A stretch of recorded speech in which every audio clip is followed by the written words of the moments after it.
ओम शांति। 26 मई 1969। संगठन में रहने के लिए भी सहन शक्ति चाहिए।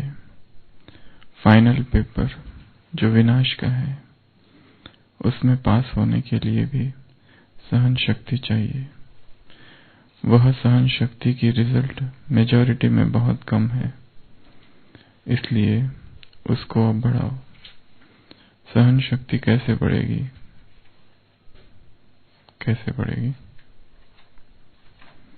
जितना जितना स्नेही बनेंगे, जितना जिसके प्रति स्नेह होता है, तो स्नेह में शक्ति आ जाती है। स्नेह में सहन शक्ति कैसे आती है, कभी अनुभव किया है? जैसे देखो, कोई बच्चे की माँ है, बच्चे पर आपदा आती है, माँ का स्नेह है तो स्नेह के कारण उसमें सहन शक्ति आ जाती है। बच्चे के लिए सब कुछ सहन करने लिए तैयार हो जाती है। उस समय स्नेह में कुछ भी अपने तन का वो परिस्थितियों का कुछ फिक्र नहीं रहता है। तो ऐसे ही अगर निरंतर स्नेह रहे तो उसे स्नेही प्रति सहन करना कोई बड़ी बात नहीं है। स्नेह कम है, इसलिए सहन शक्ति भी कम है। 69 की मुरली है, 26 मई की। तो क्या सुना? संगठन में रहने के लिए क्या चाहिए? सहन शक्ति चाहिए। फाइनल पेपर जो विनाश का है, उसमें पास होने के लिए भी क्या चाहिए?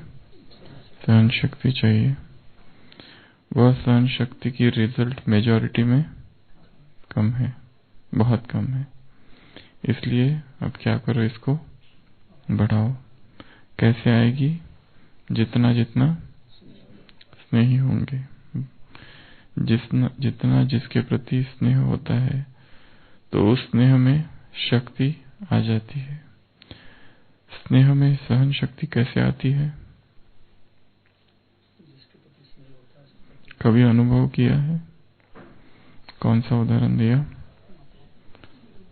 जैसे कोई बच्चे की माँ है, बच्चे पर आपदा आती है, तो माँ का स्नेह है तो स्नेह के कारण उसमें सहन शक्ति स्वतः आ जाती है। बच्चे के लिए क्या करती है? सब कुछ सहन करने के लिए तैयार हो जाती है। उस समय स्नेह में कुछ भी अपने किस चीज की फिक्र नहीं करती है। शरीर की व परिस्थितियों का कुछ फिक्र नहीं रहता। तो ऐसे ही अपने अंदर निरंतर स्नेह रहे तो क्या होगा? स्नेही प्रति सहन करना कोई बड़ी बात नहीं है। स्नेह कम है, इसलिए सहन शक्ति भी कम है। तो संगठन में रहने के लिए चाहिए सहन शक्ति। फाइनल पेपर जो विनाश का होगा, उसमें पास होने के लिए चाहिए सहन शक्ति। और बाबा ने रिजल्ट बताई कि सहन शक्ति वर्तमान समय बहुत ही कम है। तो क्या किया जाए, कैसे बढ़ाएंगे उसको? क्या विधि बताई विनोद भाई? कैसे बढ़ाएंगे? स्नेही बनने से एक है स्नेह से। और कैसे बढ़ाएंगे? मान लेना चाहिए, स्वीकार, एक्सेप्टेंस। तो क्या मान लेंगे? परिवार में क्या मानेंगे?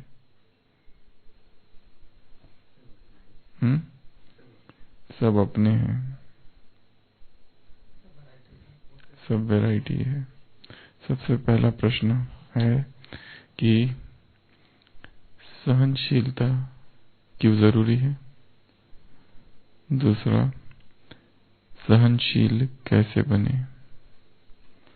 फिर है सहनशील क्यों बने? ये भी प्रश्न है कि सहनशीलता है क्या? परिभाषा, सहनशीलता क्या है?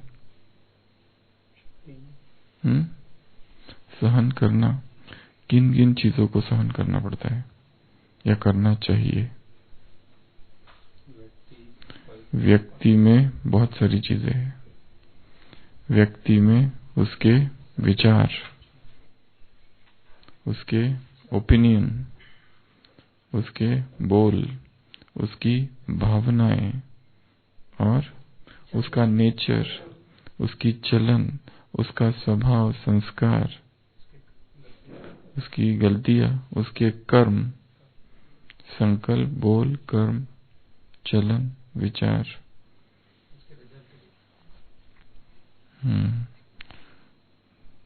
तो एक तो व्यक्तियों को सहन करना और दूसरा परिस्थितियों को सहन करना। परिस्थितियों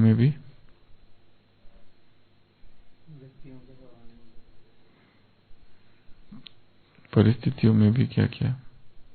अचानक आने वाली परिस्थितियां, आर्थिक, समाज, सरकार, बीमारी, प्राकृतिक आपदाएं, संस्कार की भी अटैक। तो ये सारा कुछ दो मुख्य है, एक तो व्यक्ति और दूसरा है परिस्थिति। इनको सहन करना। क्यों सहन करना है? श्रीमत है, क्यों सहन करना है?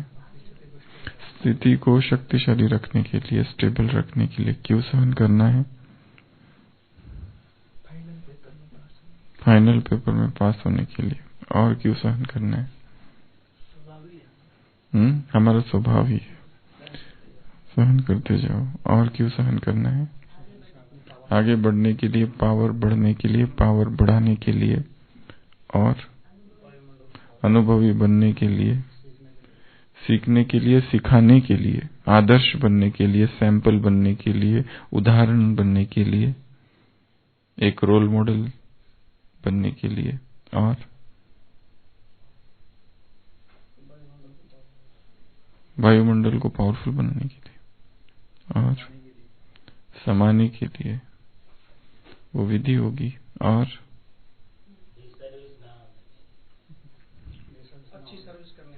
अच्छी सर्विस करने के लिए, और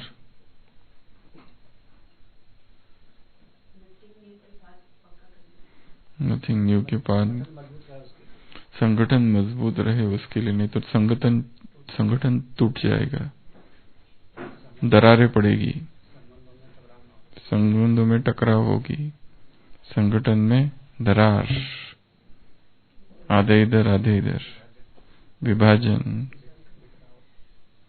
पार्टीशन, और पूर्वज है। और हम नहीं करेंगे तो कौन करेगा? और शहंशाह बनना है, स्थिति की चेकिंग, और दूसरा मजबूरी।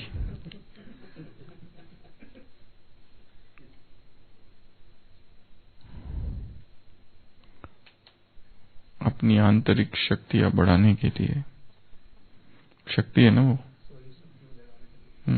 क्योंकि शक्तियों का आह्वान करना और शक्तियों को यूज करना ये श्रीमत है उसके लिए, और सरलता लाने के लिए। तो सहनशील क्यों बनना? सहनशीलता क्या है? परिभाषा किसको कहेंगे सहनशील? सहनशीलता अर्थात एक स्थिति, सहनशीलता अर्थात क्षमा, सहनशीलता अर्थात बेहद की दृष्टिवृत्ति, साक्षी भाव और समान कौन सी चीजों को समाना? यह मुख्य तो परिस्थिति को हम छोड़ दे तो व्यक्ति से जुड़ी हुई जो भी सारी चीजें हैं वो अंदर समा लेना। उसके विचार, मतभेद, संस्कृति, खान पान, मत, उनके ओपिनियन, मत, सब कुछ, कर्म, बोल, चलन, संस्कार, वो सारी कुछ चीजें।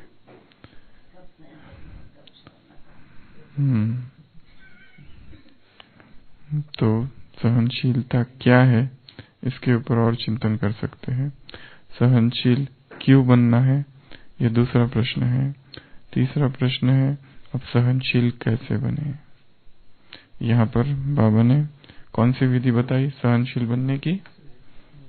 सहनशील बनने की यहाँ जो विधि बताई है वो है लव, प्रेम। प्रेम को बढ़ाओ। प्रेम कम है इसलिए सहनशील नहीं कर पा रहे, सहनशील नहीं हो पा रहे। उदाहरण कौन सा दिया? माँ का। क्या उदाहरण दिया माँ का? माँ क्या करती है? सहन करती है।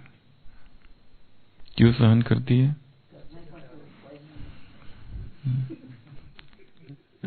प्रेम बहुत है, प्यार बहुत है, इसलिए सहन करती है। वो दिखाया है जापान में अर्थक्वेक जब हुआ था तो बहुत बड़ा अर्थक्वेक था और बहुत सारा नुकसान हुआ था। तो वो जो रिसर्चर्स की टीम थी, वो जो घर जो टूटे हुए थे, फूटे हुए थे, ये देखने के लिए कोई लोग बचे हुए तो नहीं है, उनको निकालने के लिए वो टीम ढूंढ रही थी सारे घरों को। एक घर के पास पहुंचे, देखा कि वो घर तो पूरा ही टूटा हुआ है, सब कुछ गिर चुका है। तो एक रिसर्चर ने देखा, एक जो संशोधन कर रहा था या रेस्क्यूअर जो बचाने वाले थे, उसने देखा एक क्रैक में से एक माँ ऐसी मरी पड़ी है और उसके ऊपर पूरा छत के छत गिरा हुआ है और वो ऐसी नील डाउन है, घुटनों के बल खड़ी है और उसके हाथ ऐसे नीचे है। तो उसने देखा और देखने की कोशिश की क्या है, तो उसको लगा कि नहीं, ये तो मर चुकी है। इतनी बड़ी दीवार ऊपर है परंतु वो हाथ ऐसे है, घुटनों के बल खड़ी है। तो उसने देखा और ऐसा लग रहा था मृत्यु हो गई है। तो उसने कहा छोड़ दो और वो वहां से निकल गया। और फिर वहां कुछ समय आगे जाने के बाद उसको लगा कि ये कुछ टिपिकल पोज में वो खड़ी थी, कुछ तो होगा, ऐसे क्यों कोई खड़े रहेगा। तो वो वापस गया, वो जो महिला थी उसको देखने, बड़ी मुश्किल से मशक्कत से अंदर घुसे और फिर वो सारी दीवार को थोड़ा ऊपर किया तो देखा कि वो जो माँ थी ऐसे घुटनों के बल और ऐसे झुकी हुई थी, नीचे एक बच्चा था 3 महीने का, और वो भी ऑलमोस्ट दब ही गया था, पर ये लोगों ने उसको बचा लिया। और उन्होंने देखा कि उस बच्चे के 3 महीने का बच्चा था, उसके कपड़े में मोबाइल था उसकी जेब में, और उसमें एक रिकॉर्डेड मैसेज था, वॉइस मेल। उसमें लिखा था कि if you survive you must know that I loved you. यदि तुम बच जाओ तो ये तुमको बताने के लिए है कि मैं तुमसे बहुत प्यार करती थी। वो उसकी माँ ने वो वॉइस मेल छोड़ के रखा था मोबाइल में, मरते मरते, नहीं तो वो बच्चा गया हुआ था। So that was the ultimate sacrifice by mother for her son. तो माँ क्या करती है? सहन करती है। क्यों सहन करती है? प्यार बहुत है उसका। थॉमस एल्वा एडिसन के जीवन में भी ऐसा ही एक प्रसंग है जिसमें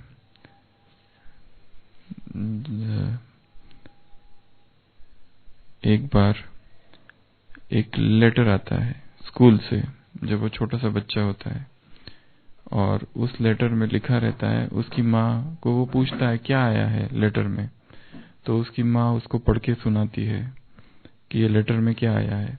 उसमें लिखा रहता है कि माँ पढ़ के सुनाती है कि तुम्हारा बेटा जो है वो जीनियस है, ये स्कूल इसके लिए बहुत छोटी है, हम इसको नहीं पढ़ा पाएंगे, क्योंकि तुम्हारे बच्चे की जो प्रतिभा है, बुद्धि है, कुशाग्र है, तुम्हारे बच्चे को पढ़ाने लायक हमारी स्कूल नहीं है और ना ही हमारे पास टीचर है।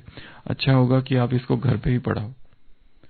तो उसकी माँ वो पढ़ के सुनाती है, तो तब से वो घर पे ही पढ़ता है, फिर स्कूल नहीं जाता है। और एक दिन अमेरिका का सबसे बड़ा खोजी, सबसे बड़ा व्यक्ति बनता है कि जिसने मोशन पिक्चर को खोजा, ये जो इलेक्ट्रिक बल्ब है उसको, उसकी खोज की, फोनोग्राफ की खोज की। एक दिन एडिसन ऐसे ही अपने घर में, फिर उसकी माँ तो गुजर जाती है, अपने घर में होता है और ढूंढता है, तो ऐसे ही खोजते खोजते उसको लेटर मिलता है स्कूल का आया हुआ। उस लेटर में लिखा रहता है, your son is mentally ill, तुम्हारा जो बेटा है वो मानसिक रीति से बहुत कमजोर है, ऐसे बच्चे को हम यहाँ रख नहीं सकते, हमने कोशिश कर ली, अब अच्छा होगा कि तुम इसको यहाँ ना भेजो और घर पे ही पढ़ाओ, क्योंकि इसकी क्षमता जो है बहुत ही कम है, ये शायद कुछ कर ही नहीं पाएगा जीवन में। तो लेटर में एक्चुअली ये लिखा रहता है, पर उसकी माँ उसको कुछ और पढ़ के सुनाती है। तो दैट वाज दी, वो है मदर्स लव। तो क्यों सहन करती है माँ? क्योंकि उसके पास लव। तो क्या कह रहे बाबा? प्यार को बढ़ाओ। स्नेह में सहन शक्ति कैसे आती है? कभी अनुभव किया है? देखो कोई माँ की, बच्चे की माँ है, बच्चे पर आपदा आती है, माँ का स्नेह है, तो स्नेह के कारण उसमें सहन शक्ति आ जाती है, बच्चे के लिए सब कुछ सहन करने के लिए तैयार हो जाती है। उस समय स्नेह में कुछ भी अपने तन का व परिस्थितियों का कुछ भी फिक्र नहीं करती। तो ऐसे ही अगर निरंतर स्नेह रहे तो उसे स्नेही प्रति सहन करना कोई बड़ी बात नहीं। स्नेह कम है, इसलिए क्या सहन शक्ति भी कम है। तो सहन शक्ति को बढ़ाने के लिए क्या बढ़ाना पड़ेगा? स्नेह। और स्नेह को कैसे बढ़ाए? बाबा ने कहा है कि तुम्हारा स्नेह बहुत कम है, स्नेह को कैसे बढ़ाएंगे? संबंधों को बढ़ाने से, टाइम देने से, बैठने से, बातचीत करने से। और स्नेह कैसे बढ़ाए?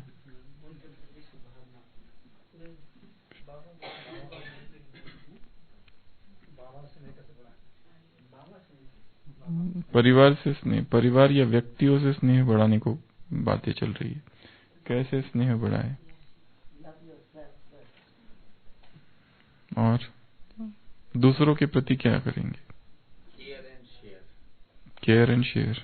और गिफ्ट दे दो, मदद करने से। स्नेह कैसे बढ़ाए? स्नेह मिलन करने से। स्नेह कैसे बढ़ाए? पिकनिक। और हाँ, एक्सेप्ट करो, स्वीकार करना, वो जैसा है, जो है, जैसे परमात्मा ने उसे स्वीकार किया है वैसे ही उसको स्वीकार कर लेना। Value there differences. मतभेद है दो व्यक्तियों में, वो दूसरे के मतभेद को वैल्यू करे, ये विधि है। वैल्यू द डिफरेंसेस एक विधि ये है, और दूसरा है इग्नोर द डिफरेंसेस। जब बहुत मतभेद है, कुछ बातों को छोड़ दो, ज्यादा टेंशन नहीं लेना है, हर एक का अपना अपना है, ये इसका विचार है, ये इसका विचार है, ये इसका विचार है, जरूरी नहीं है सब एक ही हो जाए। काट की क्या लाठी, काठी, वन की काठी है, वन की काठी है, हर एक अलग अलग है। तो ये भी समझ लेना है कि उसका बैकग्राउंड क्या है, किस बैकग्राउंड से आया है, किस संस्कृति से आया है, किस धर्म से आया है, किस इस जन्म में कौन से घर से आया है, कैसा बैकग्राउंड था और पालना कैसी हुई उसको उसकी, और अब क्या है, उसके आधार पर वो बना हुआ है। बचपन से लेकर अब तक उसका जो कुछ है उसका रिजल्ट ये वो वर्तमान है। इसके लिए हम ये नहीं कह सकते ये इसको ये क्यों नहीं आता, उसको वो क्यों नहीं आता। हमारा बैकग्राउंड अलग है, उसका बैकग्राउंड अलग है। हमारा धर्म अलग था, उसका धर्म अलग था। हमारे दूसरे माँ बाप के घर में यहाँ जन्म हुआ, उसका कहीं और जन्म हुआ। ये संस्कृति दूसरी थी, ये संस्कृति दूसरी थी, ये कल्चर सब कुछ भिन्न था। उसकी शिक्षा, उसका एजुकेशन स्टेटस सब कुछ अलग था। तो ये दो व्यक्ति एक जैसे हो ही नहीं सकते। कोई कोई बहुत अच्छा होगा, अभी अभी आई हुई आत्मा हो सकती है। आज कहा ना, पता नहीं चलता है।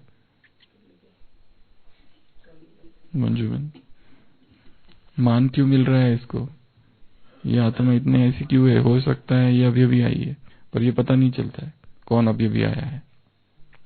तो सबको एक तो ये एक्सेप्टेंस, दूसरा कहीं कहीं इग्नोर करो, ध्यान नहीं देना है। रेफरेंसेस है, ठीक है, चलो आगे बढ़ो। ये तो होता ही है। जैसे कॉलेज में दो मित्र जा रहे, गाड़ी पर एक्सीडेंट हो गया, एक का फ्रैक्चर हो गया, गलती उसके फ्रेंड की थी, तो क्या करता है, उसको दोषी करता है, तुम्हारी वजह से तुम्हारी। कुछ नहीं होता है, ये तो जो चलता ही रहता है। इसमें क्या है, इग्नोर। तो इग्नोर द डिफरेंसेस। और लव को बढ़ाने के लिए उनकी विशेषताओं को देखना, वर्णन करना, अप्रिशिएट, प्रेज, और करेक्शन नहीं करना है। कभी कभी करना पड़े तो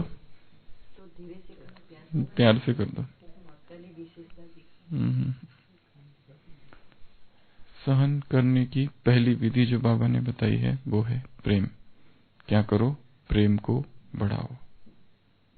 उदाहरण माँ का दिया एक। दूसरा, सहनशीलता बढ़ाने के लिए क्या करेंगे। और स्पेशली हम अभी बात कर रहे हैं व्यक्तियों की, परिस्थितियों को छोड़ दो, केवल व्यक्ति, पेशेंस। दूसरी विधि है धैर्य, पेशेंस। पेशेंस चाहिए, जितना अधिक पेशेंस उतना सहनशीलता। जरूरी नहीं है कि तुरंत अभी के अभी ठीक हो जाएगा, वो अभी के अभी हो जाना चाहिए, उसका नहीं होगा, टाइम लगेगा। 2 बजे नहीं आएगी गाड़ी, गाड़ी का टाइम 8 बजे का है। स्टेशन मास्टर बाप है, तो धैर्य चाहिए कि दूसरा तुरंत परिवर्तन हो जाए, तुरंत बदल जाए, ऐसा नहीं हो सकता है। धीरे धीरे धीरे धीरे, टिक टिक टिक टिक टिक टिक टिक टिक। उद्धार दूसरों का करना है, परंतु तुरंत उद्धार हो जाए ये मत सोचना। धीरे धीरे होगा, उद्धार भी धीरे धीरे होगा, कल्याण भी धीरे धीरे होगा सबका। और दूसरी विधि है सहन करने की, पेशेंस। तीसरा, सहन करने के लिए और क्या करेंगे, अंडरस्टैंडिंग, उसको कहेंगे एम्पथाइज।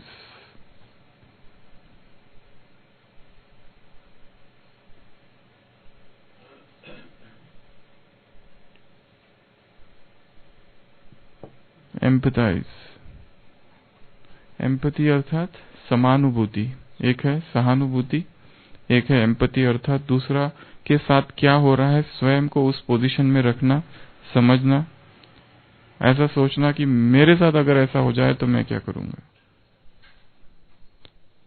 स्वयं को उसकी जगह पर रखना। तो एम्पथी, एम्पथाइज, उसको अंडरस्टैंड करना, समझना, उसका पर्सपेक्टिव, उसका पॉइंट ऑफ व्यू, उसका दृष्टिकोण, उसका नजरिया क्या है। क्योंकि दो व्यक्ति जब लड़ते हैं तो एक जो होता है वो केवल अपने पर ही फोकस होता है, उसके ऊपर फोकस नहीं होता है। मैं ही राइट हूं, परंतु वो भी राइट है, यह हो सकता है, ये हम भूल जाते हैं। तो ट्राई टू एम्पथाइज, ये तीसरा है। चौथा, सहन कैसे करें या कैसे बढ़ाए सहन शक्ति को। हाँ, सहनशीलता मतलब ही टॉलरेंस। कैसे? चुप रहना। और आई स्टेटमेंट होता है, एक यू स्टेटमेंट होता है। इसको कहते हैं use I statement rather than you statements. मतलब मैं जो कह रहा हूं वही राइट है। आई स्टेटमेंट सारा सब जिसमें आई आएगा, मैं ऐसा कहता हूं, मैंने ऐसा किया था। और एक होता है यू मतलब जिसमें दोष देना, तुम्हारी वजह से हुआ। अगर कहना भी है तो मेरी वजह से हुआ। स्टेटमेंट यू स्टेटमेंट यूज न करना। यू स्टेटमेंट अर्थात यहाँ पे फिंगर पॉइंटिंग। तुम्हारी वजह से, तुमने किया, दोष, ब्लेम गेम। ये ऐसा करता है, इसने ऐसा किया, पॉइंटिंग फिंगर्स। नुक्ताचीनी, हिंदी में कहते हैं नुक्ताचीनी। नुक्ताचीनी करना अर्थात दोष निकालना। छिद्रान्वेषण, फॉल्ट फाइंडिंग। तो use I statement not you statements. अर्थात यहां पर क्योंकि सहन नहीं किए तो परिणाम है झगड़ा, डिस्प्यूट। परिणाम है मतभेद, लून पानी, संगठन का टूटना, और उसका दूरगामी परिणाम होता है। फिर दो व्यक्तियों के बीच में अनबन है एक संगठन में, उसकी चर्चा होती है, दोनों का कुछ चालू है, उसके सूक्ष्म प्रकंपन संगठन के किले को हिलाते हैं। और क्या करेंगे? चौथा, पांचवा, सहन करने के लिए क्या करेंगे? Check your ego. क्या करना है? ईगो को चेक करना है। Checking one's ego. ये कहीं मेरे अहंकार की लड़ाई तो नहीं है। लड़ाई हम सोच रहे हैं ये सेवा में नुकसान हुआ, परंतु सेवा से ज्यादा कहीं ये मेरे अहंकार की लड़ाई तो नहीं है। और इंग्लिश में कहावत है कि in the war of ego the winner is loser. अहंकार की लड़ाई में जो जीतता है वो वास्तव में हारता है। वहां उसने प्रूव कर दिया कि मैं राइट हूं, परंतु हार वास्तव में उसकी है। तो कभी कभी हो सकता है ये जो भी हो रहा है इसका सेवा से कोई लेना देना नहीं है, सब कुछ अहंकार की लड़ाई चल रही है अंदर, कि मैं ये अहंकार की वजह से ही सहन नहीं कर पा रहा हूं। अगर उसी व्यक्ति की जगह कोई दूसरा होता, मेरा लौकिक भाई, लौकिक बहन या कोई लौकिक रिश्तेदार होता, तो सहनशीलता बहुत ज्यादा बढ़ जाती। अभी वो है तो सहनशीलता बिल्कुल नहीं है। कोई फ्रेंड है, फ्रेंड की सारी गलतियां टॉलरेट करते हैं। टॉलरेट भी क्या, कवर अप, छिपा देते हैं उसको। हम ये नहीं चाहते कि वो सबको पता चल जाए, घर की बात घर में। परंतु ये जो है इसको शायद हम अपना नहीं समझते, इसको हम स्ट्रेंजर समझते हैं, बाहर वाला समझते हैं, और इसलिए सोच रहे हैं कि इसकी ये गलती सबको बतानी चाहिए, सबको ब्रॉडकास्ट कर दो सारी विश्व में, इसने जो कुछ किया है। सहन नहीं कर सकते उसकी छोटी सी भी बात। तो अहंकार ही हो सकता है शायद अंदर। फिर है सहनशीलता बढ़ाने के लिए समाना, एकोमोडेट।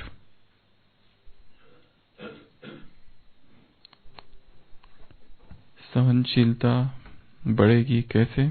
समाने से, समाते जाना। जैसे माँ अपने अंदर सब कुछ समा लेती है, वैसे समाते जाना। एक व्यक्ति था, तो उसकी माँ बहुत बूढ़ी हो गई थी, तो उसने उसकी माँ को ओल्ड एज होम जो होता है ना, वृद्धाश्रम, वहां रख दिया, बूढ़ा घर में। और बीच बीच में मिलने जाता था उससे, तो उसकी माँ को पूछता तो कुछ चाहिए होगा, तो कुछ नहीं सब अच्छा है। तो एक बार जब गया तो उसकी तबीयत थोड़ी सी खराब थी, अगली बार गया तो थोड़ी ज्यादा ही सीरियस थी। तो वो फिर उसके बेटे को कहती है, वो पूछता है आपको कुछ चाहिए क्या? वो कहती है हाँ, ये जो ओल्ड एज होम है ना, यहाँ पर फैंस नहीं है, तो आप इसमें फैंस लगा दो। और यहाँ पर ना कोई भी फ्रिज नहीं है, तो वो बेटा बड़ा अमीर होता है, तो आप फ्रिज लगा दो। तो क्योंकि ना मुझे बहुत मुश्किल हुई यहाँ पर, जब मैं रहती थी फैंस नहीं थे, फ्रिज नहीं था, और भी 2-3 चीजें वो बताती है कि ये चीजें तुम यहाँ यहाँ लगा दो। तो वो कहता है तुमने मुझे पहले क्यों नहीं बताया जब तुम यहाँ थी, वो तो जस्ट अभी तो बस जा रही है। वो कहती है कि मैंने तो सब कुछ सहन कर लिया, पर जब तुम्हारे बेटे तुमको इधर छोड़ेंगे तो शायद तुम ना सहन कर पाओ इसलिए ये सब कर दो। तो माँ जो है वो सब कुछ टॉलरेट करती है, क्योंकि प्यार उसका बहुत होता है। और समाना, 7वां, सहन कैसे करेंगे। और बीइंग कंपैशनेट। क्यों कंपैशनेट? कंपैशन, बेचारे परवश है, बेचारे परवश है, अधीन है, विकारों के अधीन है, माया की ग्रहचारी बैठी हुई है सामने वाले पर। क्या कर सकता है वो भी समझता है जो कर रहा है गलत है, परंतु निर्णय शक्ति, परखने की शक्ति, एकाग्रता की शक्ति, विचार सागर मंथन, संडे की मुरली, ये सारी प्रोसेस में कुछ भी नहीं है। विचार सागर मंथन करो तो क्या होगा मंजू बिन, आज की मुरली से क्या होगा? खुशी बढ़ जाएगी, अथॉरिटी आ जाएगी। और विचार सागर मंथन करो तो जो बात अच्छी लगेगी, जचेगी, वो फिर तुम कहोगे, है ना? ऐसा ही है। जो बात अच्छी लगेगी या जच जाएगी अंदर, वो फिर तुम दूसरों को सुनाओगे। ये एक अच्छा फायदा है। कोई बात अच्छी लग जाएगी ना, हमको जच जाएगी, तो हम फिर सुनाएंगे, फिर जिसको सुनाएंगे उसका भी फायदा हो जाएगा, थोड़ा बहुत उसको भी जच जाएगी, वो भी सुनाएगा, तो बात ऐसी घूमेगी फिर।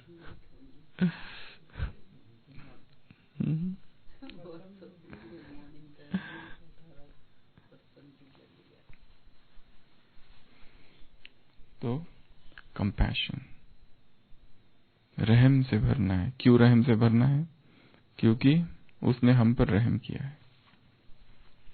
अपने जीवन की उस स्थिति को, उस परिस्थिति को याद करना जिसमें हम लोएस्ट पॉइंट पर थे, और उस पॉइंट पर कैसे उसने हम पर रहम किया, या किसी दूसरे व्यक्ति ने कैसे हमारी मदद कर दी थी। उस इवेंट को, उस घटना को, उस वाक्य को याद करना, और जैसे मेरे साथ इन्होंने किया था, मदद की थी मेरी, वैसे अभी मुझे भी करनी है। जो या फिर जैसे बाप ने हम पर रहम की, वैसे मुझे भी सब पर करनी है। Taught by the power that pities me, I learn to pity them. जो पावर मुझ पर रहम करती है, वही शक्ति के आधार पर मैं दूसरों पर रहम करता हूँ। तो रहम 7वां। 8वां सोमान। सोमान अभी तक बोला नहीं। कौन से सोमान है? सहनशीलता वाले। अभी अभी कुमारियों से मुलाकात, या किस में मुलाकात में संडे में कहा था, सहनशीलता की देवी हूँ, सहनशीलता की, कहाँ पर था ये पॉइंट? कुमारियों से कहाँ पर था? हाँ, तो वही पूछ रहे, अव्यक्त मुरली में कहाँ था ये पॉइंट? हाँ, उसमें कहाँ था? मुरली तो पता चल गई, संदर्भ क्या था? 3rd पेज था, संदर्भ क्या था?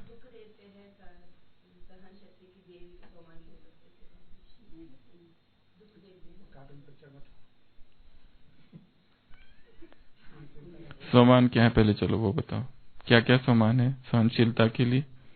सहनशीलता का देव हूँ, देवी हूँ। सहनशीलता का अवतार हूँ, देव हूँ, देवी हूँ, समंदर। और मेरी सहनशीलता की शक्ति, मुझसे सहनशीलता की शक्ति सबको जा रही है। और और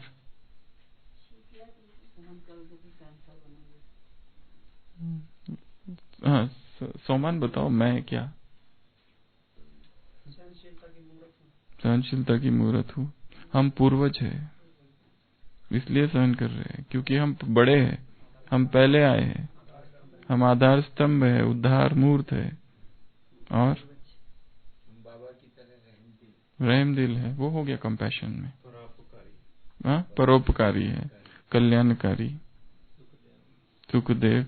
आज क्या सम्मान दिया है बाबा ने? तुम सब कौन हो? मिलिट्री नहीं, मिशन, ईश्वरीय मिशनरी, ईश्वरीय मिशनरी हो, सबको सुख देने वाले हो। और हाँ, वो सारा दाता हूँ। तो सोमान, सोमान से फिर उसके बाद में नौवा, सहनशीलता को कैसे बढ़ाए? ड्रामा, ड्रामा से, ड्रामा के ज्ञान से। सबका अपना अपना पार्ट है, सबके हिसाब किताब यहाँ चुकतू हो रहे हैं, सभी निर्दोष है। ये जो हो रहा है खेल हो रहा है, यहाँ पर खेल समझकर देखना है इसको। इससे छोटी छोटी चीजों से प्रभावित, इसने ये किया, इसने वो बोला, इसने ऐसा किया, उसने वैसा किया, ये ऐसा करता है, ये वैसा करता है, छोटी छोटी चीजों में फंसे हुए हैं। तो छोटी छोटी चीजों में, तो ये ड्रामा को कैसे देखेंगे? खेल की तरह। खेल में तो ऐसा ही होता है ना, खेल तो ऐसा ही रहता है। इधर लक्ष्मण बहुत गुस्सा होता है, रावण ऐसा क्यों करता है, रावण ऐसा क्यों करता है, रावण इधर जोर जोर से क्यों हंसता है, पीछे दोनों मिलके बैठ के चाय पीते हैं ड्रामा में। ड्रामा है। तो इधर रावण सीता को घुमा पकड़ के लेके जाता है, उधर वो खुद ही घूम रही है उसके साथ, कुछ भी हो सकता है। ये तो नाटक है ना, नाटक में जो दिख रहा है वो थोड़ी ना है, वो तो खेल हो रहा है यहाँ। तो विलन को भी कहते हैं वेल डन। हाँ, तो एक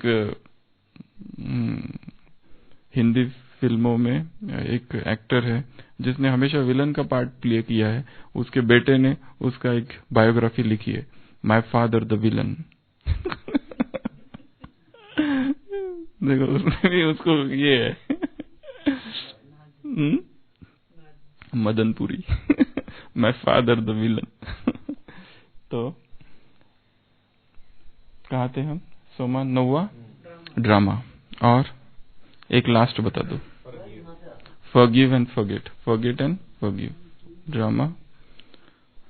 10th, forget and forgive, भूल जाओ और माफ कर दो। ज्यादा उसके इसमें नहीं जाना है, भूल जाओ,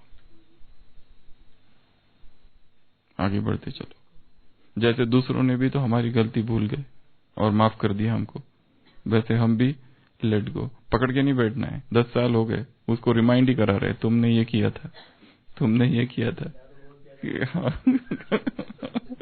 तो तुमने ये किया था, तुमने ये किया था, पकड़े हुए अंदर मन, इतने सारी इवेंट्स अंदर समाये हुए हैं। हाँ। तो forgive and forget, forget and forgive, भूलते जाओ, आगे बढ़ते जाओ। यहाँ हर एक कुछ ना कुछ तो करेगा गलती वगैरह, जैसे हमने भी तो की है, उसने भी की, तो थोड़ी ना दूसरों ने कैसे हमको फॉरगिव, भूल गए, वैसे हम भी भूल जाए उसको। तो ये सारा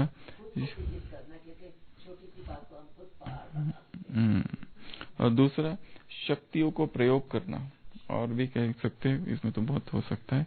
शक्ति को यूज करना, आह्वान करना उस शक्ति का कि आ जाओ, मुझे अभी सहन करना है, ये जो है। और ये भी सोचना कि ये हिसाब किताब है, कार्मिक अकाउंट्स यहाँ सेटल हो रहा है। कल कहा था पुनर्जन्म का हिसाब किताब क्या भारी है, बहुत भारी है। तो ये सारा हिसाब किताब यहाँ चुकतू हो रहा है। तो अच्छा, दूसरा सहन करना ही है तो कैसे सहन करो? खुशी खुशी से सहन करो ना, रो रो के दुखी हो कि मेरे साथ ही ऐसा क्यों होता है, ये मुझे ही ऐसा क्यों करते हैं। हाँ, मर मर के सहन नहीं करना है, खुशी खुशी से सहन करो, सहन करना भी है तो। और सहन किए बिना महान बन भी नहीं सकते। सहनशीलता मूर्ति बन रही है, फाइन स्ट्रोक्स, मूर्ति तैयार है। अब जब फाइन स्ट्रोक, चेहरे को सुंदर बनाना है तो फाइन स्ट्रोक्स होते, ज्यादा दर्द होगा उसमें। नाक को ठीक करना है, नाक सब कुछ ठीक है, नाक तुम्हारी थोड़ी ठीक नहीं है, तो हाँ, ब्रश चाहिए। तो फाइन स्ट्रोक्स, फ्राइन स्ट्रोक्स देने के लिए सामने वाली आत्मा आई है। वो नहीं सहन कर सकता है कि तुम असंपूर्ण रह जाओ। वो उसने ठान ली है कि मैं इसको संपूर्ण बना के ही छोड़ूंगा। कितनी बड़ी रिस्क ली है उसने संबंधों की, उसके at the stake of relationships, पर इसको ठीक करना ही है मुझे। तो वो आया है अपना छेनी और वो लेके हथौड़ा। हाँ, वो हमारी शुभ, तो हम नहीं देख पा रहे, पर तो हम देख ले कि इसकी ये शुभ भावना है। तो सहन करने के लिए सबसे पहला गुण चाहिए प्रेम। प्रेम होगा तो ये सारा अपने आप ही आ जाएगा। अगर प्रेम ही नहीं तो फिर कुछ नहीं आएगा। प्रेम हो, जैसे माँ के पास प्रेम है, अपने बेटे के लिए सब कुछ सहन कर लेती है, सब कुछ। धैर्य, सहन करना है, धैर्य, धीरज।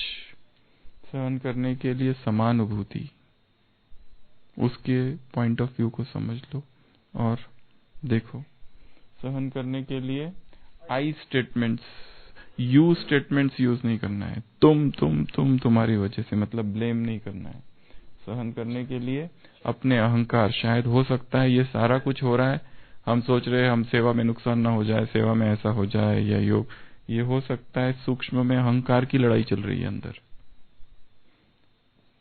समाना, सारी चीजों को संभाल लेना। जैसे सागर सबको संभाल लेता है, हम भी सागर की संतान है। सागर के पास आए हो रिफ्रेश होने, कल था या आज है? आज है या कल है? सागर के पास आए हो तुम रिफ्रेश। फिर है रहम, दरिया दिल, रहम दिल, फ्राक दिल, बड़ी दिल, मैग्नानिमस हार्ट, दिलशाह। हाँ, उस दिन था ना, दिलशाह बनो, उदार चरिताम तू। फिर सोमान, भिन्न भिन्न सोमान को याद करना कि अभी मुझे सहन करना पड़ रहा है, इमरजेंसी है, कौन सा सोमान को आह्वान करूं। फिर ड्रामा, ड्रामा को भी देख लेना कि ये ड्रामा में ज्ञानबान कैसा हो। ज्ञानबान मंजू बहन, 2 शब्द है आज की मुरली में ज्ञानबान के लिए। वो तो सबसे अच्छा ज्ञानबान है, मन बना हो, रिफाइंड हो, जोहरदार हो। ज्ञानबान कैसा हो? रिफाइंड और जोहरदार। तो ड्रामा का ज्ञान भी कैसा हो हमारे पास? रिफाइंड और जोहरदार। सबसे बड़ा ज्ञानबान कौन सा है? मन मनोभाव। फिर है क्या ये? फॉरगिव एंड फॉरगेट, भूलते जाओ और माफ करते जाओ और आगे बढ़ते जाओ, पकड़ के नहीं रखो। शक्तियों का आह्वान, तो ये सारी विधि है सहन करने की। ओम शांति। एक शांति। बाबा हसीनों का हसीन है, बाबा सुंदर है, तुम सा हसीन बाबा और कोई नहीं इस जगह में। और माया भी क्या है? माया भी उससे भी ज्यादा हसीना है, पर वो क्या है? दुखदाई है उससे भी ज्यादा। वो क्या है? संसार के हिसाब से तो माया ही सर्वश्रेष्ठ है। तो वो अपनी हसीन स्वरूप में क्या करेगा? अपने को क्या करेगी? अब हमें उसमें फंसाने की प्रयत्न करेंगे। और सबसे ज्यादा किसको फंसाने की प्रयत्न करेंगे? जो उसकी राह से अलग जो चल पड़े हैं। क्योंकि हम उसकी ग्राहक बन के पूरा आधा कल्प बिताया है। तो अभी क्या है, अपने ग्राहक तो कहीं दूसरी जगह भी जा रहे हैं, तो उसको अच्छा नहीं लगेगा। अभी वो दुखदाई हसीना को छोड़कर हम सुखदाई हसीन की तरफ जा रहे हैं, तो उसको क्या हो जाता है? अंदर ही अंदर जलन हो जाता है। अब मैंने इतनी समय तक इन्हों को पालना करके रखा, इन्हों को मैंने अपने इन्हों को मैंने अपने गोद में बिठा के रखा, इन्हों को मैंने अपनी दिल चाहा जो मैं चाहती थी वो करा के रखा। अब ये क्या कर रहा है? मेरी राह से दूसरी राह में जा रहा है, तो उसको अच्छा नहीं लगता। तो वो अनेक अनेक रूप, अनेक अनेक रंग लाकर फिर से हमें बाबा की जो राह है उससे अलग करने के लिए प्रयत्न करती है। फिर भी हमें बाबा हसीना है, तो फिर बाबा हमें अपने अपनी तरफ ला करके फिर हमें आगे बढ़ाने चाहते। ओम शांति। कमलेश भाई के पास दे दो माइक। अंधे का पुत्र अंधा, अब बोलो। ओम शांति। अंधे का पुत्र अंधा। ये तो हम सभी ने सुना हुआ है कि ये कहा जाता है मोह के लिए। मोह मनुष्य को अंधा बना देता है। भले उसको स्थूल आंखों से दिखाई तो दे रहा है, लेकिन उसका अपने पुत्र के प्रति, संतान के प्रति इतना मोह है, उसकी हर गलती को वो माफी कर देता है और वो संसार के लिए, समाज के लिए जैसे कि शाप बन जाता है। उसके इतिहास में भी बहुत सारे उदाहरण हैं, लेकिन अभी हमें यहाँ पर खुद अंधा नहीं बनना है। तो हमारा जो मोह है वो अंधा नहीं होगा। तो मोह के बदले बाबा ने कहा था कि शुद्ध स्नेह हो, कि हमारा अपने पिता के प्रति शुद्ध स्नेह है, और हमारा स्नेह है तो हमारे में मोह नहीं आ सकता। ये एक ही अर्थ है इसका कि और भी कुछ अर्थ हो सकते हैं इसके? वैसे तो एक ही है। चलो अरविंद भाई को दे दो। माया की डकैती। ओम शांति।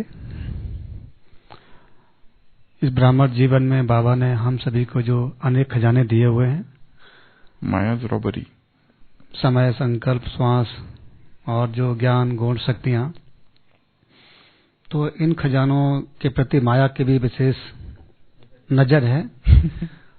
वो देखती है कि ये ब्राह्मण आत्मा इन सबसे संपन्न बन के आगे बढ़ रहे हैं, अपने आप को माला माल कर रहे हैं और एक अच्छे समाज की स्थापना में सहयोगी बन रही हैं। तो माया देखती है कि इनके जो खजाने हैं, ये खजाने ही इनको आगे बढ़ने के जो साधन है, आधार हैं। तो माया विशेषकर इन खजानों को चुराने का काम करती है।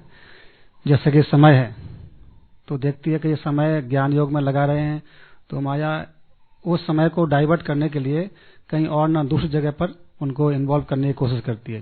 जैसे कि साइंस के साधन हैं या और भी जो कई बातें हैं, घूमने फिरने का जो स्थान है, को देखने के अच्छे स्थान होते हैं, उनमें इन्वॉल्व करने की कोशिश करती है। तो इसी प्रकार से माया डकैती डालती है। तो समय, संकल्प, ट्रीटमेंट, क्या इलाज क्या? माया को दूर से आग लगा दूर रखने का है। डाकुओं को दूर भगाने के लिए क्या करते हैं? पहले से सुरक्षा के अंदर का इंतजाम करते हैं, डबल लॉक लगाते हैं। तो बाबा ने कहा कि डबल लॉक लगा के रखो तो माया कभी भी नहीं आएगी। डबल लॉक अर्थात एक तो याद और सेवा, अटेंशन और डाकुओं का क्या किया जाए? अटेंशन और डाकुओं का क्या किया जाए? डाकुओं को 5 खतरनाक डाकू, उनका परिवर्तन करना है, डाकुओं उनका स्वरूप का। तो बाबा ने कभी मुरली में कहा है कि 5 जो विकार हैं उनका रूप परिवर्तन करो। कैसे करेंगे डाकुओं का परिवर्तन? इतने जल्दी हो जाएंगे? जैसे काम विकार है तो बाबा का काम विकार को शुभ कामना के रूप में उनको परिवर्तन करो। हिस्ट्री शीटर है सारे के सारे, जेल बर्ड से। ठीक, चलो, ओके। ओम शांति।